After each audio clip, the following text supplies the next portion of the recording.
Coming out of the recovery, it's an unequal recovery and it's an unstable recovery. A lot of the mistakes of the past are still there. The political system doesn't work. It's shrouded in secrecy. The Dole has an awful lot of good men and women in it. I was surprised, it's probably a terrible thing to say, but I was surprised actually at the calibre, based on what the political system had done to the country.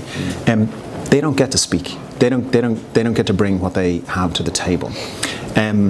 So what do we need to do?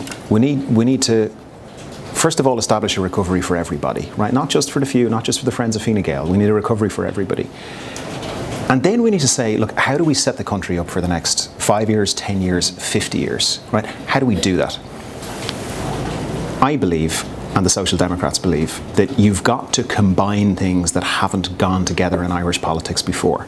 You've got to, on the one hand, have a really powerful social vision.